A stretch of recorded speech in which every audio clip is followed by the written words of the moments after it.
Hello guys. I'm here to tell you the story of my ex-husband, but let me get the introductions out. I am using fake names because, well, I don't want to be accidentally recognized. My name is Brooke, and the main people in the story are Sean, my husband, Camilla, my mother, and Melanie, who is Sean's childhood friend. Watch out for some drama though. Sean isn't my husband anymore, and Melody turned out to be a homewrecker. Sean and I actually met through an uncle of mine named Andy. He was my mom's brother and a very reputable man in my city. It was through him that I met Sean.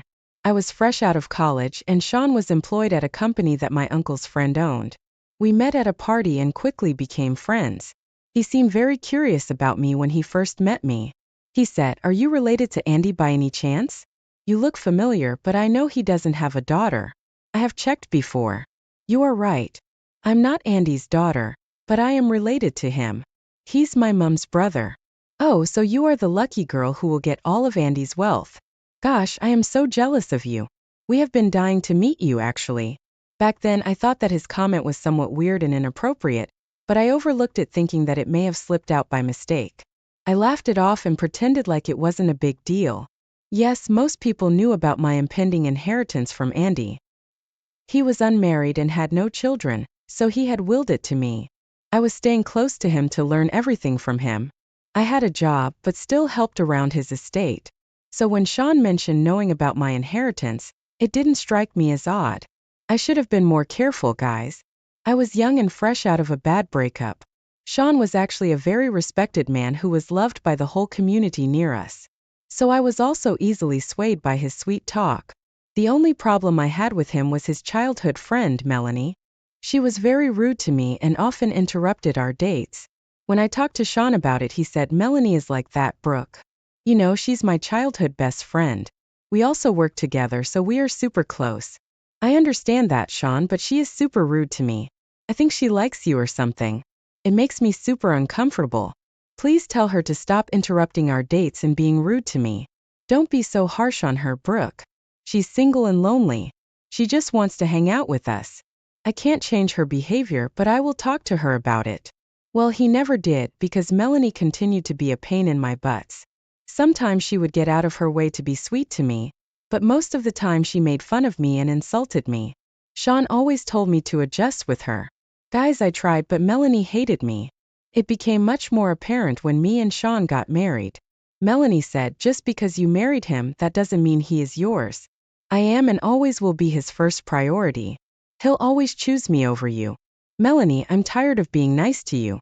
If you're so determined to hate me, I will not put in the effort anymore. And you know what? I am Sean's wife, so I'll be his first priority from now on." "Oh, we will see about that, Brooke. You better not get your hopes up. I'm saying this for your own good. Enjoy the marriage while it lasts." I was pissed at Melanie for saying these things. Sean and I were supposed to be madly in love. I was supposed to be his first priority and I would be. That's what I always thought. Well, I was wrong. As soon as we got married, Sean started to spend a lot of time with Melanie. They were always hanging out together and never let me join in. I insisted and said, "Hey Sean, we go out today? I feel bored at home. We can have a date night like before we married. It'll be perfect."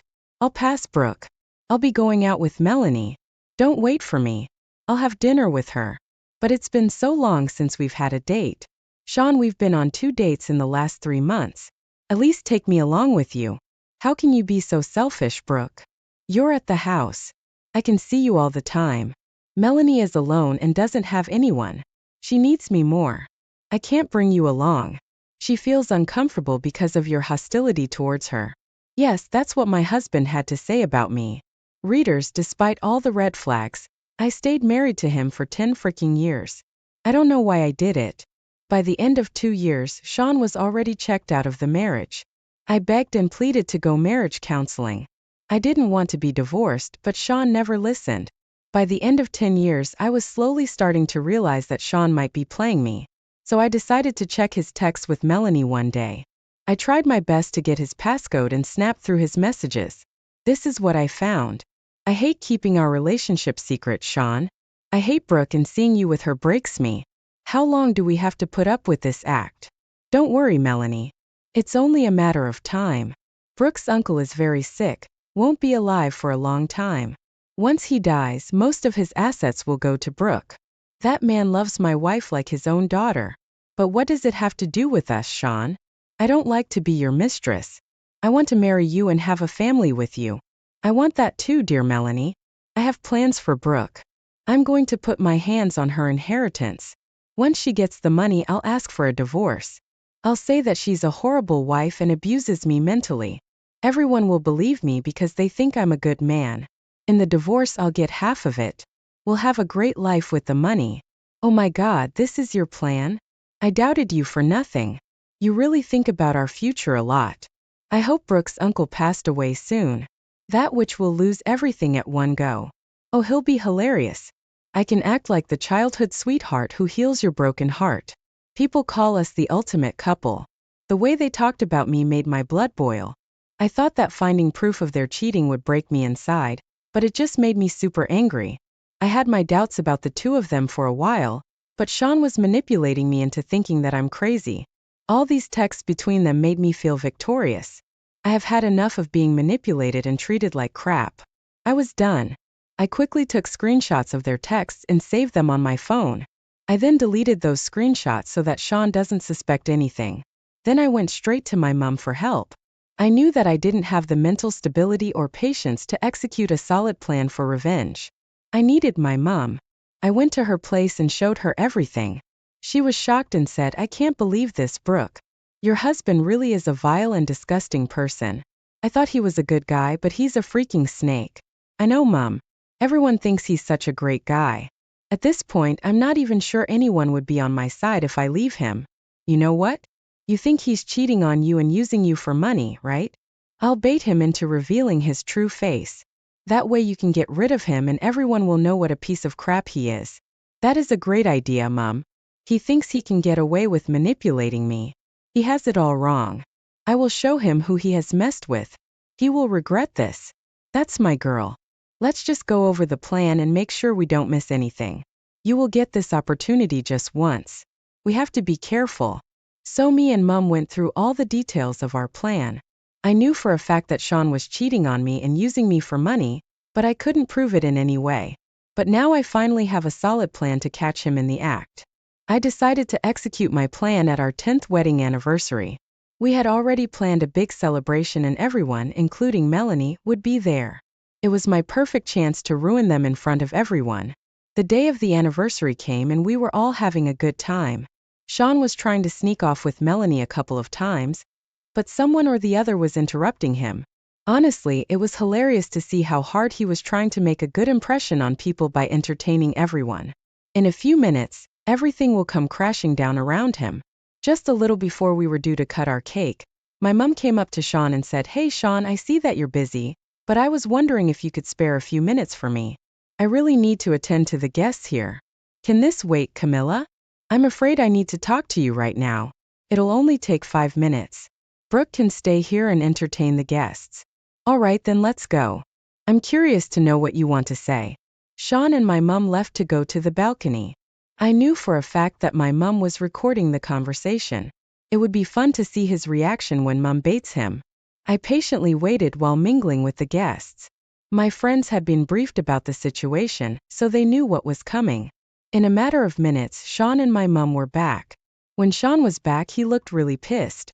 My mom also looked grim, but shot me a smirk when everyone was busy asking Sean what was wrong. Even Melanie said, "Sean, why do you look so upset? Did Camilla say something to you? Today's your anniversary. You shouldn't be upset. Tell me what happens." "Yeah, Melanie, I'm super upset. Everyone, I have an announcement to make. There will be no celebration today. The wedding and marriage is over. I'll be divorcing Brooke." "What do you mean, Sean? I'm confused. We're having our 10th anniversary and you're asking for a divorce? That's ridiculous. Don't try to act naive, Brooke. You know I've been unhappy with you for a while now. You've been mooching off me and using me for money. I am done with your antics. I know that you have no inheritance and plan to live off on my income. I won't allow that. We are over." Oh my God. I had a feeling that Brooke is with you for money. I was honestly hoping that she turns out to be a good person. How could you do this, Brooke? You have been taking advantage of Sean. I'll support Sean in his decision. I've had my doubts for a while. Hearing the accusations at me really made me laugh out loud. Sean and Melanie's words had already shocked everyone. People who knew me had no doubts that something didn't add up. However, most of their friends and colleagues were eyeing me with disgust. Everyone around me looked super confused when I started to laugh. Even Sean and Melanie were eyeing me with suspicion. Sean said, "Why the hell are you laughing, Brooke? This is ridiculous. Look at her, everyone. Look how shameless she is. Instead of defending herself or crying to have her husband back, she is laughing. This just shows how horrible Brooke truly is." Your words have made me laugh, Melanie.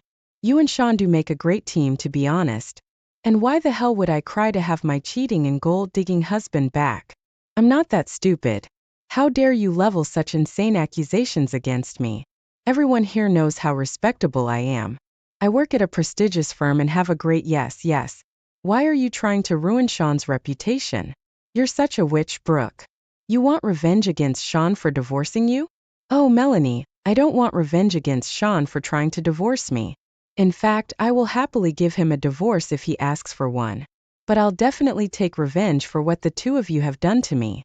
You think you are a reputable person, Sean? Then how will you explain these? At that point, I took my phone and started a beautiful slideshow that I had prepared for our anniversary. Yes, you guessed it right. I went with the classic presentation style to explore their affair. It had screenshots and images from security cameras in the house. The images shocked everyone. The things written in the screenshots of their texts angered them as well. Sean's boss also looked pissed because it was against company policy to date someone from the office. Sean and Brooke hurriedly started to accuse me of faking the texts and making them look bad.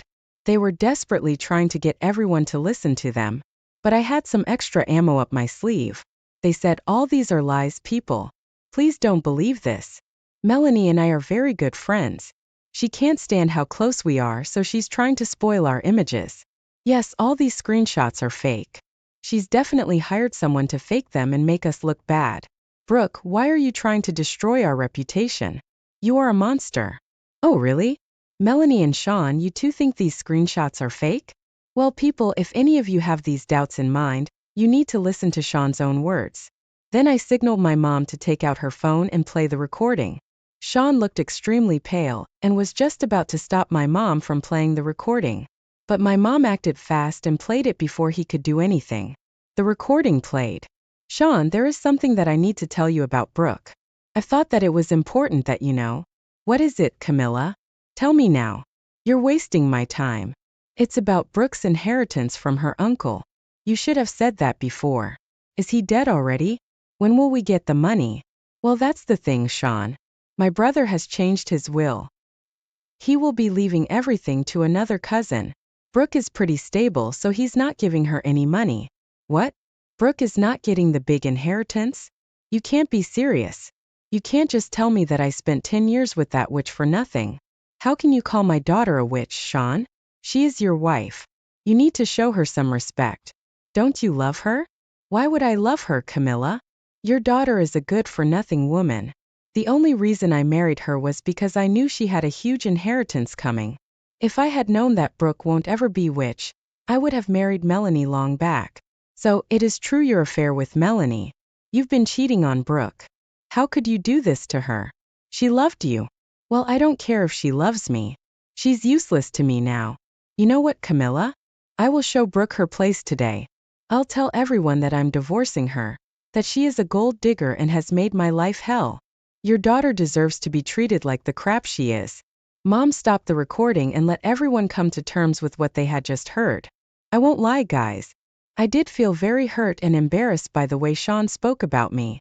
It felt that I was useless and incapable of being loved. But I held strong. I could see that Melanie and Sean were looking very pale and frightened. That was enough to remind me of something. I might not be successful in love, but I am not a pushover. I can make people suffer consequences for hurting me. After the recording was played, there was not much I had to do anyway. I had already started a chain reaction where everyone turned on Sean and Melanie. You see, we do live in an Orthodox community where our daughter is taken very, very seriously. So things were not looking very good for them right now.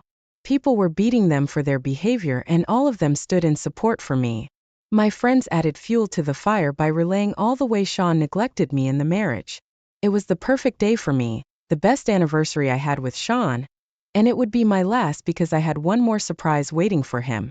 I said, now that everyone knows the truth, there's just one more thing I need to do. Sean, you don't have to file for divorce. I already did it. Here are the papers. You need to contact me through my lawyer. No, listen to me. We can work this out. You know, everyone here would want you to give me a second chance. We can't break marriages that easily. Melanie was just a small mistake. Trying to save your face, Sean. You think if you convince Brooke to forgive you, people will forget and forget everything too. That will never happen, Sean. You had done wrong by my daughter. Now you will see what happens when you break your vows. There's no use begging, Sean. Your mistress, Melanie, won't be very pleased with it. My decision is final. We are getting a divorce. And just to be clear, I'm going to take half of your house in the divorce. Good luck trying to buy me out. Saying that, my mom and I left the venue. Sean was surrounded by an angry mob of people. Melanie started to scream at him for trying to abandon her and stay married to me. It was a whole shit show and we wanted no part of it. 2 of my friends had left early to pack my stuff and send it to my mom's house. My lawyer assured me that I would get half of the house, so I didn't need to stay there anymore. I moved in with my mom and prepared for a divorce battle. Months passed and I was finally able to get a divorce from Sean. In our state, couples can get divorced after being separated for 6 months. Thankfully, we never had kids, so we didn't worry about that. Sean had to split the house with me since it was bought after our marriage. He was forced to sell his share because his savings were low after the house purchase. He had no way of buying me out. I actually bought the house from him with the money my mom gave me. I returned the money after I got my inheritance from my uncle.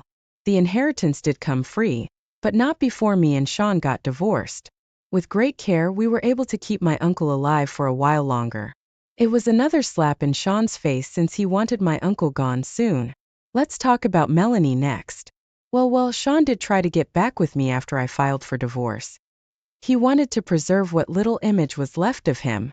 Melanie hated it and proceeded to break up with him.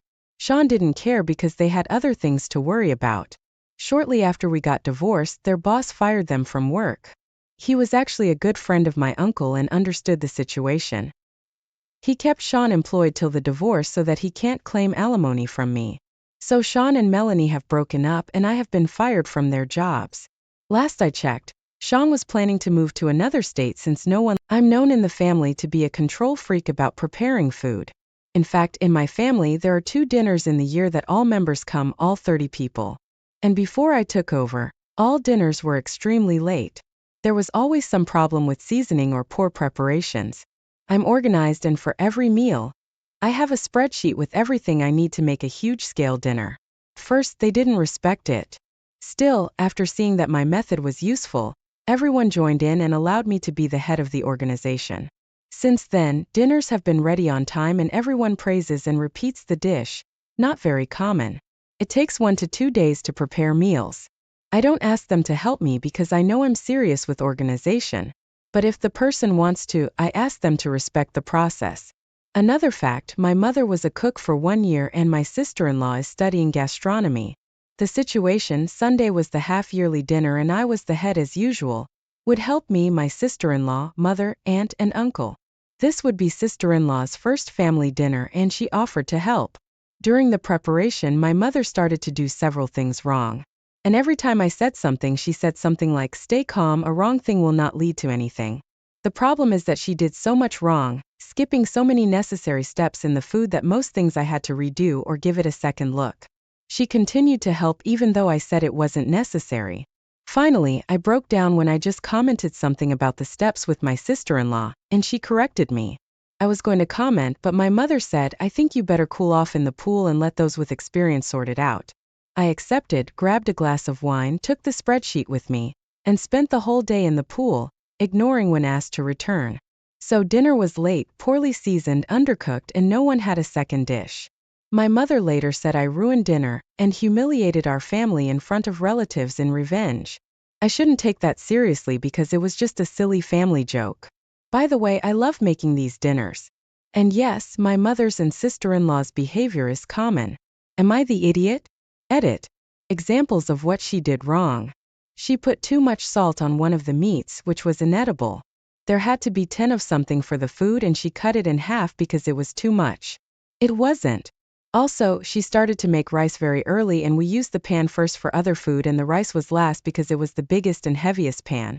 My spreadsheet basically has the amounts and how long each cooking ingredient goes. I pointed out that when they got the quantities wrong, too much or too little, or when they start making food that's for a long time before or after. Not the idiot. It's one of the more annoying things when someone wants you to take responsibility for a project, but insists that you do it in their style. It's especially irritating if your methods are your coping mechanisms, and they systematically take away your coping mechanisms while demanding that you continue. And that's exactly what your mom did to you. I'm petty enough to love that you took the spreadsheet with you too. I'm sitting here giggling thinking about you in the pool like you got this, right? Sure you do. Singing Carry On My Wayward Mom. I'm chilling in the pool as you told me to. Problem. Anyone who says there's a problem is an idiot. I would go low contact with my family after this level of disrespect, but maybe OP has a different idea of things. When people try to sabotage your work and then act like you're the problem, you got to draw boundaries and hold firm. Exactly. And how's this sister-in-law supposed to be a pro when it's her first dinner? I think the mom kicked OP out of the kitchen because she was trying to impress her new daughter-in-law. Then when it went wrong, she blamed OP instead of taking responsibility. So I think that mom was low-key bullying OP to impress her new guest. A wrong thing will not lead to anything. What? It leads to all sorts of things. I can only imagine how expensive that wasted food for 30 freaking people was. Mom was embarrassed by the control freak style and wanted to chill, but she also wanted the structure and skill and outcome of having the person there who does all the stuff well. She can't have both, and she was embarrassed by not having it work out. She doesn't seem used to the concept of follow-through. Next time, tell people you don't want help in the future.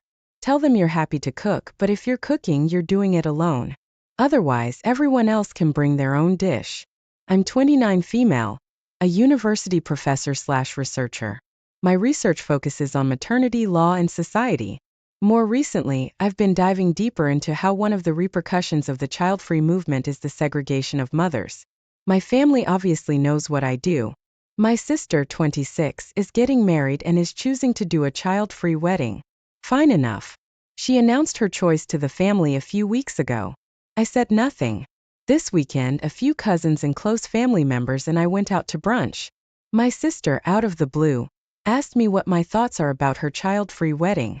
I said it was not the moment nor the place to talk about it. It was her wedding, and my studies are from a much broader point of view, not from an individual perspective. Nevertheless, she insists.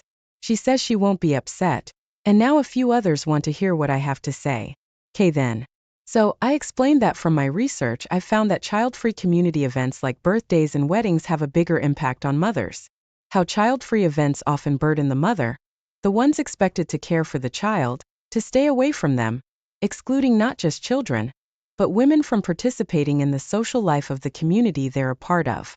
So, how does this idea of having a day that's all yours, expecting your community to celebrate and support you, while excluding important members of any community, children, come from an individualist worldview while maintaining your expectations over your community? I did highlight again that my studies are not focused on one individual, but on the societal impacts of a changing dynamic in communities. I was more articulate than this, since I didn't have a word limit and answered a few questions that arose. However, my sister was quiet after that, and as soon as I noticed, I changed the subject and everyone moved on to other topics. Well, yesterday my sister called me to tell me I was very rude to say what I said, and that she was upset with me. I've been thinking about it and I'm conflicted. I know it could cause problems, so I refused to answer the first time, but she insisted and said that it would be fine. So I don't know. Am I the idiot? Not the idiot. Was she fishing for a debate or an argument? She got the answer she asked for, knowing very well about what you research. Very well said, by the way. I've never seen child-free events from that perspective. You did everything right when giving your thoughts after being deliberately asked for them. I'm not sure what she expected, unless it was to validate her having a child-free wedding. It's weird that she would ask and reassure you she won't be upset, and then call you rude. You not only warned her, but gave her the information in a very professional manner. I wouldn't have been upset if it were me. I would go ahead with my child-free wedding, but it would give me food for thought. Also, thank you. I appreciate this input on the societal aspect of child-free events. It's an angle I've never thought of before, and it's interesting. Your broad themes and conclusions make total sense. I can absolutely see how that would happen. Not limited to weddings, but I've seen this happen in one friend group, which really sucked for the mom in question. She was lonely, isolated, and doing an unfair share of parenting. Your position clearly not only has merit, but also has support garnered from a body of social science research. So, I wouldn't just dismiss it as unimportant or untrue. Certainly, it wasn't rude for you to share it. I, 29 female, just got married to Tom, 32 male, 3 weeks ago. I can't wait to spend the rest of my life with him. We just returned from our honeymoon in Japan a week later, and I got the wedding photos. My sister was a photographer since she has a business, and wanted to gift us all the photos and videos. One of my bridesmaids, Hannah, 29 female, dad passed suddenly, in a freak accident before the wedding. She has a necklace he bought her a few years ago, and she wanted to wear it on our wedding day, something she asked for on that day. Unfortunately, it didn't go with her dress at all, way too loud and long, and I thought it detracted from her dress. However, I didn't see this as a huge hill to die on since I've read about editing wedding photos online, and that it's a way for everyone to be happy. So, she wore it in the photos, and I asked my sister if she could do me a solid and edit 2 versions of the photo, one copy with the necklace in it for Hannah, and one without the necklace in it for me. So, I ended up having that photo printed and put up in the dining room of me and all my bridesmaids. Tom and I threw a barbecue to thank everyone again for coming to the wedding. It was all going well, until Hannah saw the edited photo without the necklace framed in on my wall. I explained and told her that I thought it was a nice way to compromise, since I didn't say it didn't go with the outfit at the wedding. She wasn't happy and said that the necklace meant a lot to her, and it was rude to have it edited out. I apologized but pointed out that we gave her the photos where she was wearing a necklace, and that I wanted my photo with my original vision on my wall. There are photos of her where she's wearing the necklace. It was just this one photo of all my bridesmaids and me in front of our venue that I had edited. All of the bridesmaids' dresses were handmade by me to match my theme, and as a nice memento and part of their thanks for being in my bridal party. I would have designed hers differently if I knew she wanted to wear this necklace. She left pretty quickly after that, and has refused to answer my calls or messages of me trying to apologize. Was this an idiot move? She still got to wear the necklace to the wedding, and has photos of her in it also. But I wanted the outfits I made for my bridesmaids to be on show, not her dad's necklace. No idiots here. There's nothing wrong with you having an edited copy of the photo, but it was a little soon for your friend. Your friend's feelings are still raw. Felt like a jab to her. It wasn't. I know you know that. The other bridesmaids probably knew that, and your friend probably does too. But emotions are overwhelming. She just needs some time to go through grieving her father first. It was too soon, and that's not really anyone's fault. I'm sorry I wasn't as sensitive as I could have been.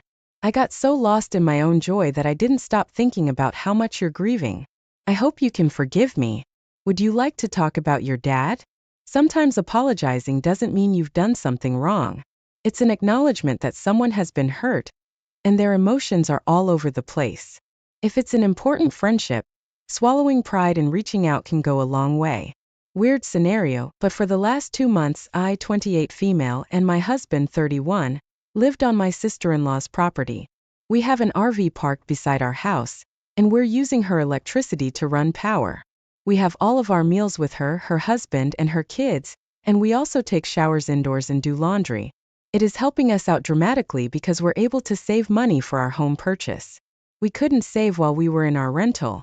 Now the agreement is that I do house chores, sweeping, mopping, dishes, caring for our dogs, their laundry if I feel like it, and alternating cooking days, helping with grocery shopping, roughly $600 a month because we all lead together, and pay her $150 for water and electric we're using. So around $750 a month, plus all our housework is done by me. My husband does all the yard work, mowing, weed whacking, insect spraying, garbage runs, and driveway maintenance, as it's dirt and gets ruts. I'm currently 26 weeks pregnant as well. The point is we do a lot. Sister-in-law, her husband, and her kids hardly ever lift a finger with us being here.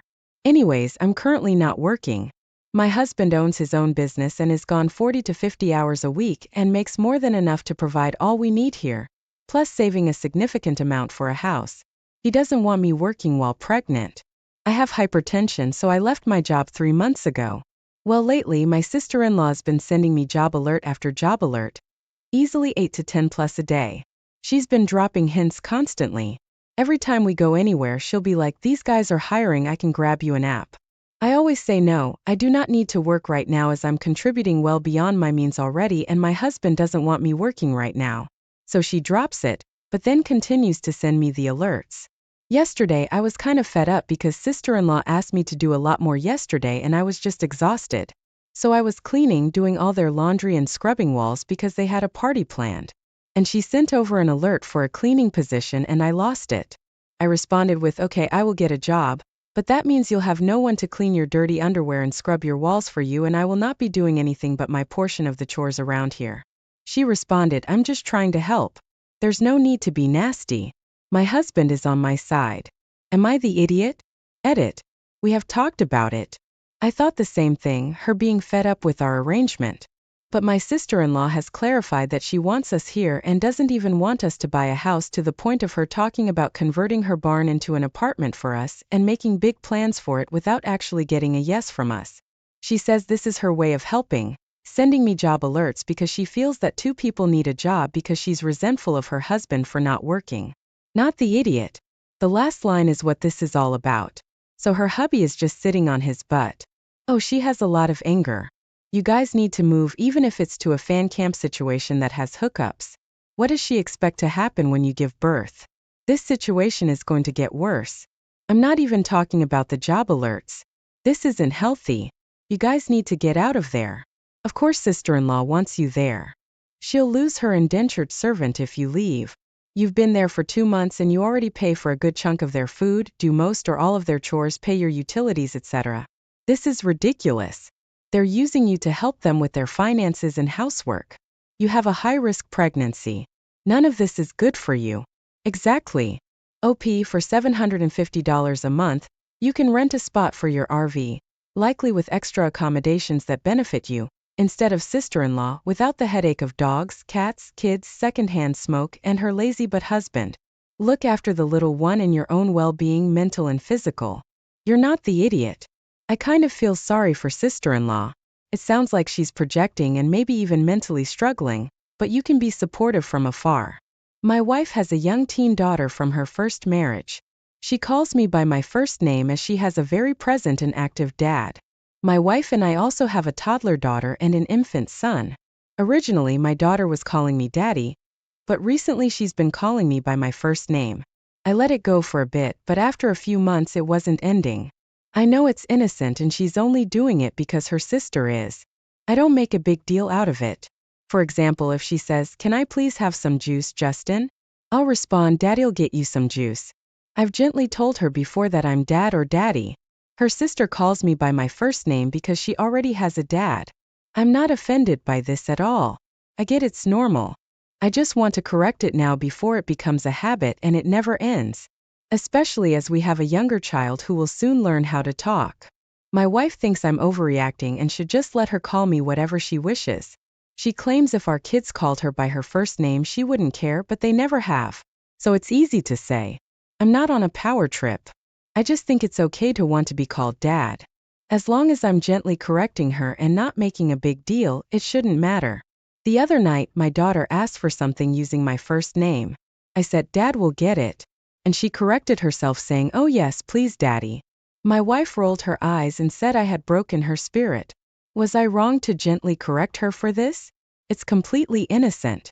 I know someone else who had their own child and 2 older stepkids.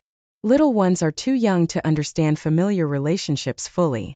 And she's likely just copying her big sister. Just gently correct her. Not the idiot. Your kid is just copying her big sister. She's not a teenager. She's a confused little kid. Your wife should call you daddy in her presence. So she knows. Your wife is an idiot. I get that it doesn't bother her, but it clearly bothers you. And I think out of respect for you, she should be encouraging your daughter to call you dad, not Justin. There are many ways to break a person's spirit, but reminding them gently to call you dad is not one of them. Why doesn't your wife have your back? How would she feel if the child started calling her by her first name instead of mommy? Please let me in Grandma's house. Early one winter morning, I opened the door to get the newspaper and couldn't believe my eyes. My 5-year-old grandson was shivering in the yard, hugging his knees. I quickly invited him inside and warmed him up. Where are your mom and dad?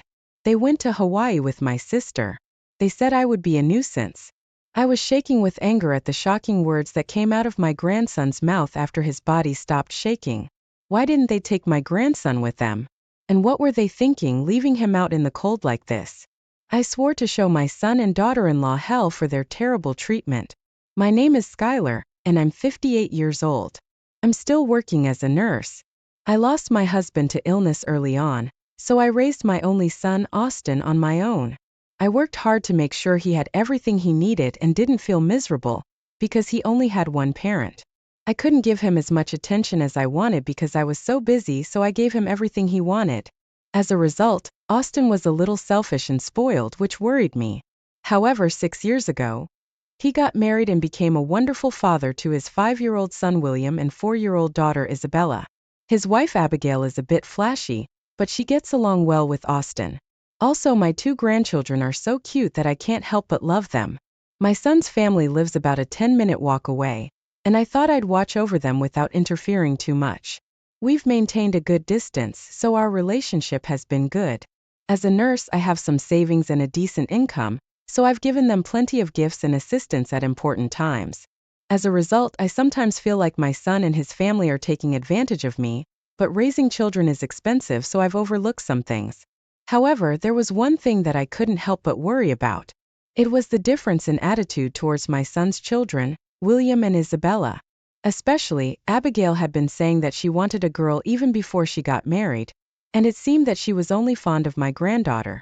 It seems that she wants to make Isabella an idol, so she invests in her such as dance, piano, and English and lets her do anything. Isabella is good at everything. She's my proud daughter. She praised only her daughter regardless of whether William was present or not. On the other hand, my grandson, who seems to want to attend a soccer classroom since watching the World Cup, has become completely fond of soccer. Hey Abigail, William seems to want to learn soccer. Why don't you let him go to class? Oh, that's impossible for him. It's a waste of time and money. She even said it's a waste of money. I couldn't take it anymore and consulted my son. It's about William, but why don't you let him learn something? I'll help too. No, he can't do it, so it's okay. I offered to help with my grandson's lessons to Austin, but he refused. My son and daughter-in-law say William can't do anything, but he's a smart kid who speaks quickly. He also loves to draw, and his drawings are charming in terms of color and composition, and are popular with young nurses at work. Please take a look at William's painting too. Even my colleagues at work are fans of his work. It's probably not a big deal anyway. Paintings are useless, aren't they? My son and daughter-in-law laughed at William's paintings without even looking at them. In addition, while Isabella always wears cute clothes, my grandson always wears worn-out clothes that are too small for him. Isabella has a lot of clothes. Should we go buy new clothes for William too? We buy clothes for him too. But why?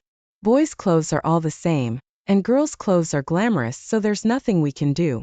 I was raising my children and thinking the same thing, so I was strangely convinced and couldn't say anything more.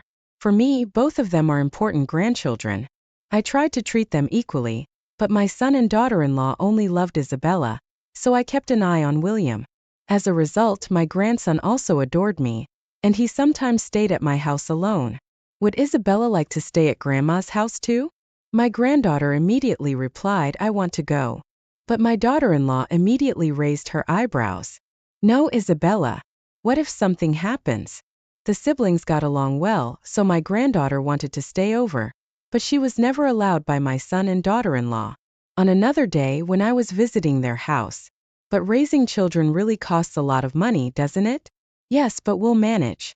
And I haven't told you yet, but I'm saving a little bit of money for William and Isabella.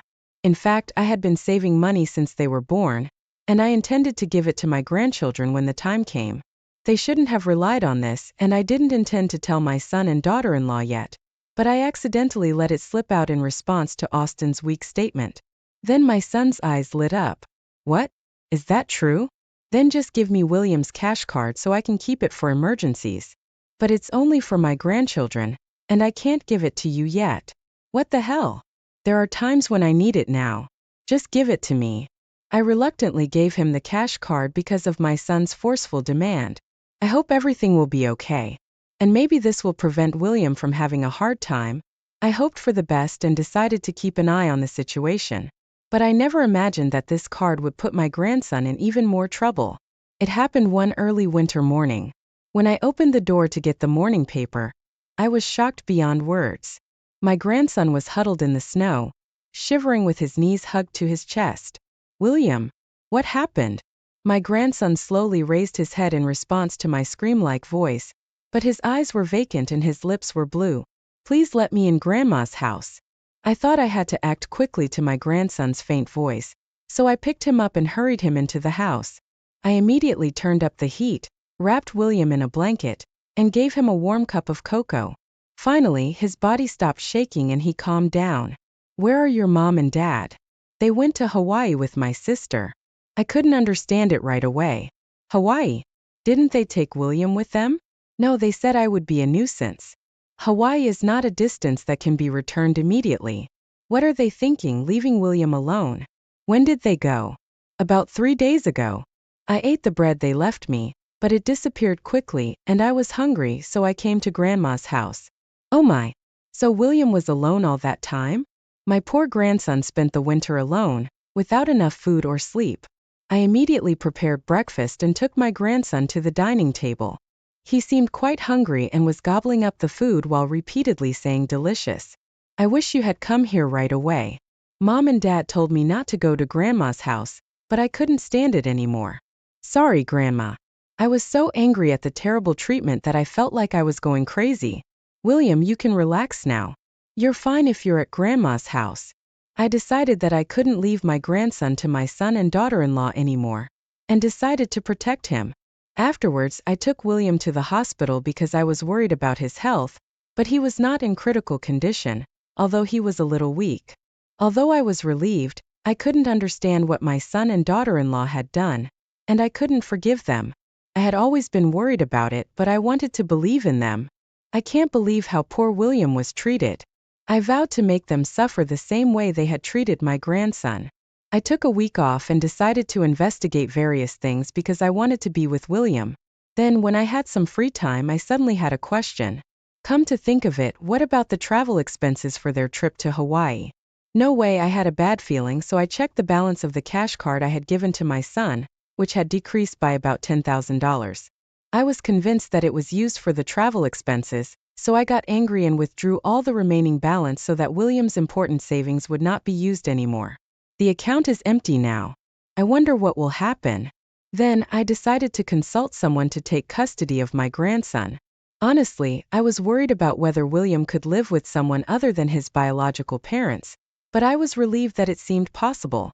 Then I received some amazing news that encouraged me even more. When William's account was emptied, Austin called with a furious tone after about 2 days. Hey, the cash card doesn't work. I can't withdraw money from the ATM either. What's going on? Oh, I needed money suddenly, so I withdrew some. But there are still many years until William's enrollment, so I'll save again. It's okay, right? Well, I guess so. But please transfer the money back as soon as possible. I was completely exasperated by how shameless he was. However, I managed to keep my urge to shout at him in check and covered up the situation without mentioning Hawaii. Then my son hung up the phone without saying anything more. 3 days later, my son and his wife returned home. Austin noticed that William was missing and immediately contacted me. I briefly told him that I was taking care of my grandson and promised to visit their house. On the day of the meeting, while William and Isabella were at the nursery, I visited my son's house with someone else. In the living room, the two of them were glaring at us with obvious bad moods. Hey, who's that person? Before that, I have something to ask. Why did you leave William alone and go on a trip? I also glared back at them without losing and pursued the matter. They didn't seem to be ashamed at all, grinning at each other when they saw my attitude. Besides, because you emptied the account, we couldn't go shopping or go to restaurants. Yeah, it was a terrible trip. They blamed me for ruining the trip. What are you talking about? It's your own fault, isn't it? Just use your own money. We can't do that. William is only 5 years old and requires attention. Besides, children's things belong to their parents, right? When I heard their selfish argument, I was exasperated because they didn't even take my 5-year-old grandson with them. I can't believe you did such a terrible thing when you know he's only 5 years old. I can't forgive you, I said. William doesn't have any charm. If Isabella is there, it's enough. Both of them must be your children. Oh, come on, you're so annoying. I never wanted William in the first place. Girls are cuter and boys won't do anything good even if you raise them. The man who came with me spoke up against their attitude. My name is Henderson, an attorney. I've been watching you since earlier and I can't feel any love for William from both of you. This is already a splendid case of child neglect. I had consulted with a lawyer beforehand to take legal custody of my grandson. He accompanied me to the meeting. I can't leave William to you anymore. I'll adopt him. Although my son and his wife seemed a little surprised by my sudden offer, they didn't seem to care much. It's okay. Yeah, do whatever you want. They agreed easily. I understand. To adopt a child under 15 years old, you need the parents' consent. Can you formally agree? So, with the lawyer present, my son and his wife formally agreed. It's okay. We have a daughter and we're relieved to get rid of the trouble. Now we can focus on making Isabella an idol. My son nodded with a grin at his wife's words. What are you talking about? Children are not their parents' property and you just want to do what you want with Isabella. Don't you? Shut up. My son spat out the words with disgust. I've recorded all your statements so far, and I'll consult with the Child Consultation Center about your actions. Whatever, do it if you want. Okay. Abigail remained strong and unyielding, so I decided to mention my granddaughter whom I love here. I have to listen to Isabella's feelings, but I can't leave that child to you too and I want to take her in. What are you talking about? Stop being so presumptuous. Then my daughter-in-law, who had been calm until just now, glared at me like the devil. I love Isabella more than anyone else. That child doesn't want to be separated from us, right? Yeah, she'll never go to your place. My son and his wife were confident that their daughter would choose them. Well, is that really true? Isabella said she didn't want to dance or sing, didn't she? That's not true. Did you force Isabella, who didn't want to do something? I wonder if that child will do what you want. When I spoke with a firm attitude, they suddenly panicked, perhaps because they realized that it applied to their daughter as well. So I decided to reveal my trump card to them. Oh, by the way, William's painting that you made fun of won the grand prize in a contest. He also received a prize of $3,000. Then, both of them suddenly widened their eyes. You're lying. There's no way he has that kind of talent. Actually, a young nurse colleague who liked William's painting consulted me about submitting his painting to a painting contest. So I applied and he won the grand prize. His talent was not just our wishful thinking. William's painting, which my son and his wife had laughed at, was recognized by many people for his talent. Oh, and then, when my colleague posted William's other paintings on the internet, many people said they wanted to buy them. When I told them that, my son and his wife's faces were so funny that I can't stop laughing even now. Both of them had a surprised look on their faces. However, these shameless people did not back down. William is also our precious child. Yeah, families should live together. Two people who understood that the story of William's painting was true suddenly changed their attitude and said that they would raise their son after all. What are you saying now that all the procedures have been completed? The son and daughter-in-law, who were calmly reprimanded by the lawyer, regretted it. It's all your fault for loving Isabella so much. Who? Didn't you say you wanted to go on a trip without William? They blamed each other and started quarreling in public. Stop it already. You must be very frustrated. William was a golden egg. And I won't help you two anymore in the future, so be prepared. Don't say that. I'll reflect on it, so please keep helping me. I'm also asking you. The shameless couple changed their attitude again and clung to me. However, at that time, the sound of the doorbell echoed with the voice of I'm a policeman. Oh dear, it seems like your ride has arrived. Huh? Why? What did I do? Of course, you left your child alone for 3 days and enjoyed the trip. Austin, I'll cut off the relationship between parent and child today. Do your best. Wait a minute.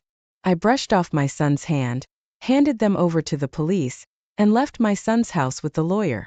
After that, I was able to formally adopt William. And Isabella also said, I want to be with my brother and grandma. And the three of us started living together. I claimed $30,000 in compensation for William, and the money that was embezzled from me for my son. Austin and his wife were soon released from the police, but they were fired from their company because of this incident, and they divorced after constant quarrels. Each of them may be living a lonely life, but both my grandchildren and I have no intention of seeing them again. William is enjoying drawing his favorite pictures with enthusiasm, and Isabella is playing around with more smiles and energy. I decided to keep working hard while enjoying the growth of my two grandchildren. How was this story? Please subscribe to the channel.